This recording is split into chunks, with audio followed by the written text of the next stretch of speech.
살고 계시는 나의 삶에 만족하고 계십니까? 아마 그럴 때도 있고 또 어떤 때 순간순간 아쉽다 이런 생각이 드는 때도 있을 수 있을 것 같아요. 저 같은 경우는 특별히 천국에 대한 진실을 어릴 때부터 알게 된 덕분에 특별히 많은 것에 대해서 부럽다는 생각을 가져본 적은 별로 없는 것 같은데 어떤 순간이 있냐면 내 자녀에게 충분한 좋은 환경을 주지 못할 때 그럴 때 안타까운 마음이 들 때가 있어요. 제가 함께 일했던 많은 선생님들 또 많은 분들은 지금 우리 선생님들 외에 제가 우리 교회 바깥에서 일을 해야 했을 때 그때 뵀던 분들은 틈만 나면 휴가가 생기고 호텔도 많이 다니시고 외국도 많이 다니시고 아이들도 여러 가지 과외며 여러 교육들도 충분히 다 시키시고 그런 모습을 볼 때 저렇게 살 수도 있구나 생각을 해볼 때는 있었어요. 오늘 나온 이 부자는 이름도 언급되지 않습니다. 근데 이 부자는 어떻게 더 강조되냐면 이 사람이 살았던 삶을 그 삶에 대한 설명으로 강조가 돼요. 날마다 화사하고 값진 옷, 그 당시에 화사한 옷을 입는다는 것은 정말 부자가 아니면 불가능한 일이었어요. 근데 예수님의 이제 비유이지만 화사한 옷을 입고 날마다 그런 화사한 옷을 입고 값진 옷을 입었다는 것은 다시 말하면 아무나 가질 수 없는 명예와 품위를 그런 주는 그런 명품들을 날마다 입고 즐겁고 호화로운 생활을 날마다 했다는 것입니다. 우리들도 즐거운 삶을 살 수 있죠. 근데 날마다 그렇게 즐겁고 호화로운 삶을 살지는 않지요. 그런데 이 사람은 그렇게 아주 극대화된 세상의 것을 온전히 누리는, 혼자 다 누리는 것 같은 그런 삶을 사는 존재로 예수님께 예로 들어집니다. 그런데 바로 다른 게 끼어들 틈도 없이 바로 나오는 사람이 라자로라는 사람이에요. 우리는 이미 예수님을 통해서 그 이름을 알고 있죠. 라자로라는 이름의 의미가 무엇이냐? 그것은 이 본문에서 그렇게 중요하지 않습니다. 중요한 것은 라자로라는 이름, 심지어는 예수와라는 이름, 다 흔한 이름들 중에 하나였어요. 중요한 것은 부자는 이름으로 나타내지지 않았지만 이 존재, 이 불쌍한 존재는 분명한 이름으로 라자로라는 이름을 가진 존재로 표현됩니다. 그리고 이 라자로가 살았던 삶의 상황이 정말 비참하게 표현되는데요. 정말 이 부자와는 정반대 상황의 사람이 바로 나오는 것이죠. 라자로는 몸이 아프고 고통스러운 사람이었어요. 여러분 몸이 아파보신 적 있으시죠? 지병을 갖고 있다는 거예요. 종기가 우리 조그만 뾰루지가 나도 얼마나 성가시고 조금만 스쳐도 하고 아프죠. 종기 요즘 세상에 많이 경험해보지 못하는 것이지만 제가 어릴 때만 해도 종기가 꽤 많이 있었어요. 보약도 붙이고 이런 일이 있었는데 굉장히 아프죠. 종기가 난다는 것은 그만큼 몸속이 다 고장났다는 뜻이고요. 염증이 오며 다 고장났다는 것이고요. 그리고 실제 처해 있는 환경이 깨끗하지도 돌봄을 받지도 스스로 돌보지도 못하는 환경이라는 뜻입니다. 그렇게 고통스러운 몸뚱이를 가지고 그래도 붙어있는 생명이기에 배고픔의 고통이라도 줄여보기 위해서 이 부자, 날마다 호화롭고 날마다 멋지고 즐거운 연회를 베푸는 이 부자의 집에 다른 사람 집에는 폐가 될 수도 있겠죠. 이 집에 남아도는 게 음식이에요. 떨어지는 부스러기도 엄청 났을지 모릅니다.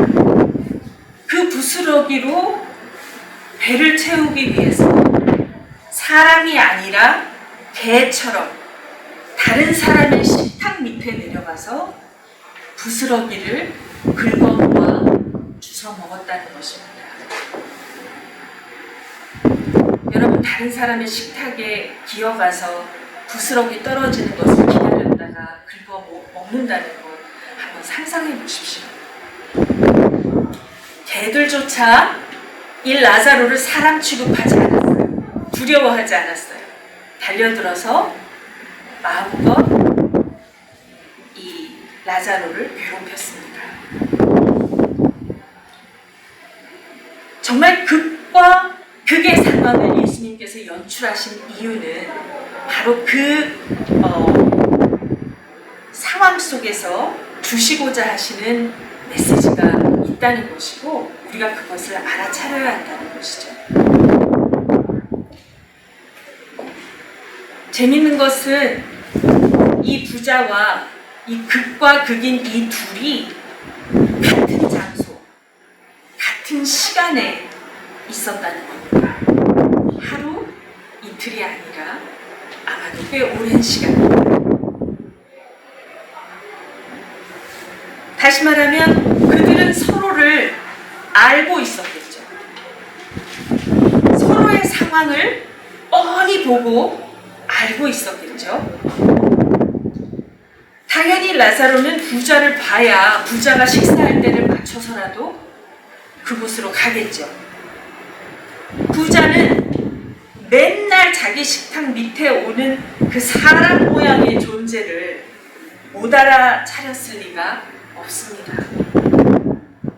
그는 그 고통, 혀에 손가락에 찍은 물기 하나라도 살겠다는 그 엄청난 불꽃에 타는 고통 속에서도 먼 곳에 아브라함 품에 안겨 있는 라자로를 알아보았어요. 그 지옥 속에서.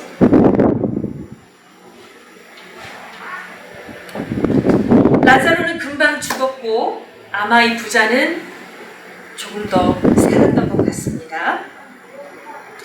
라자로에게 이 부자는 보통 사람 같으면 라자로가 더 가깝다고 생각되겠죠. 요새는 자신이 집에서 맨날 봤던 사람 아니에요, 그렇죠? 쉽게 말도 걸 수 있는 사람이고. 그런데 라자로에게 아브라함 할아버지한테 좀 부탁해서 나한테 물 좀 달라고, 날 좀 구해달라고 해줘, 이게 아니고 아브라함 할아버지 그러면서, 사실은요 이 부자가 뒤에 한 모든 말들이 다 사실은 이건 부당해요. 이건 옳지 않아요. 나는 부당하고 불공평한 대우를 받고 있어요 라는 항의의 표현들을 사실은 하고 있는 것입니다. 마치 이방인들이 구원을 받고 죄인이라고 여겼던 세리들과 창녀들이 구원을 받고 그러면서도 자기 그렇게 열심히 율법을 따른다고 했던 자신들은 찬밥 취급을 하는 것 같은, 마땅한 취급을 해주지 않는 것 같은 예수님과 그 예수님이 전하는 하나님에 대해서 유대인들이 가졌던 그 마음을 대변하는 거죠. 그는 아브라함에게 이렇게 말합니다. 나를 보고, 할아버지, 당신의 자손인 나를 보고, 나의 고통을 좀 보고 불쌍히 좀 여겨주십시오 라고 얘기합니다. 근데 본인은 땅에서 사는 동안 자기 발밑에서 부스러기를 주워먹는 라자로를 불쌍히 여겼을까요? 불쌍히 여겼다면 그대로 둘 수 없었겠죠. 그 상황에서 라자로가 그대로 하늘나라로 갈 수 없었겠죠. 이제야 그는 그 구원도 안 바라고 불타는 내 혀에 물기라도 좀 닿게 해달라고 애원할 수밖에 없는 그 비참하고 절망적인 고통을 느끼고 있습니다. 그것을 아브라함이 설명하는 거예요. fair하지 않은 게 아니야. 네 바로 눈앞에서, 네가 네 입에 음식을 넣는 그 바로 발밑에서 죽어가는 이 라자로가, 너의 형제가 그 고통을 당했었잖아. 너 그거 fair하다고 생각했잖아. 그거 마땅하다고 생각했잖아. 너가 그곳에서 그렇게 누렸고 얘가 그렇게 어려움을 겪는 건 마땅하게 여겼으면 그러면 이제는 이렇게 바뀌는 게 fair하지. 그게 공평하지. 라고 가르치는 것이죠.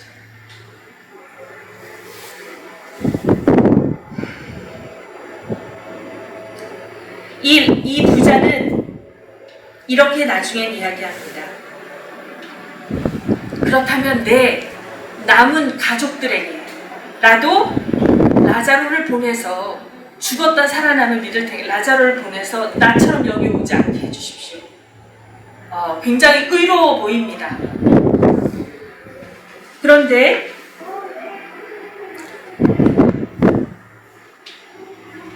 이 아브라함이 그럴 수 없다라고 설명을 하면서 그들에게는 모세와 예언자들, 다시 말하면 성서가 있다. 하느님의 말씀 성서가 있기 때문에 문제가 아니다라고 얘기했을 때 이렇게 항의합니다. 아닙니다. 그건 부족합니다. 나도 하느님 말씀 알고 살았고 평생, 그렇죠? 나도 지키고 살았고 나는 그게 복인 줄 알고 부자로 그렇게 하느님 주신 복인 줄 알고 살았는데 기적이 눈앞에 정말 하느님이 정말로 뭘 원하시는지 살아계신지 나한테 보여주셨다면 내가 여기 오지 않았을 거예요. 그렇죠? 그들은 절대 믿지 않을 거예요. 그거로 부족해요.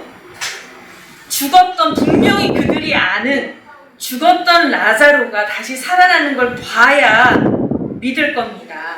라고 자기 입장의 정당성을 이야기합니다. 그때 이 아브라함은 이야기합니다. 하느님의 말씀을 믿지 않으면 정말 하느님이 어떻게 역사하셨는지를 아버지의 아버지의 아버지의 아버지, 아들의 아들의 이렇게 내려오면서 실제로 있었던 일들을 들었는데도 관계를 통해서 들었고 선조들의 기록을 통해서 들었고 하느님이 역사하시는 그 말씀을 통해서 들었는데도 믿지 않는 마음이라면 라자로 따위가 자기들 발밑에서 주워먹던 라자로 따위가 죽었다가 살아나서 말한다고 해도 듣지 않을 것이다. 이렇게 이야기합니다. 중요한 것은 우리의 마음입니다. 내가 무엇을 하면서 이 세상에 살고 내가 어떤 삶을 이 세상에서 살아가고 그것이 중요한 것이 아니라 정말로 중요한 것은 정말 우리 속에 있는 우리의 마음입니다. 우리 사랑하는 우리 선생님들께 바쁜 삶 속에 각자의 삶 속에서도 우리 주일학교 어린 영혼들을 하느님의 마음을 가지고 섬기고 계신 정말 자랑스럽고 고맙고 하느님의 은총을 가득히 받으신 분들이에요. 그런 여러분들께 나도 그럼에도 불구하고 이런 권면, 도전의 말씀을 드려보고 싶어요. 내가 만약에 오늘 하루만 살 수 있다면 또 모르죠? 그렇죠? 내가 만약에 오늘 하루만 살 수 있다면 나는 무엇을 중요하게 여기고 무엇을 내 마음에 담고 그래서 어떻게 살아갈 것인가? 만약에 나에게 3일만 주어진다면 나는 어떻게, 어떤 마음을 가지고 내 마음의 중심에 무엇을 놓고 어떤 걸 하면서 살아갈 것인가. 나에게 일주일이 있다면, 또 나에게 한 달이 있다면, 나에게 딱 1년만 주어진다면, 난 어디에 내 마음을 초점을 맞추고 어떤 것을 먼저 하면서 어떻게 그 일들을 다뤄가면서 살고자 할 것인가. 내 주변에는 나의 부스러기를 기다리고 있는 사람은 누군가. 내 주변에는 내가 눈으로는 보고 있으면서도 귀로는 그 신음소리를 듣고 있으면서도 보지 못하고 듣지 않고 있는 그런 존재, 그런 사람들은, 그런 문제들은 없는가. 정말로 깊이 주의 깊게 생각해보는 오늘 하루, 그리고 한 주간이 되시기를 주님의 이름으로 축원합니다.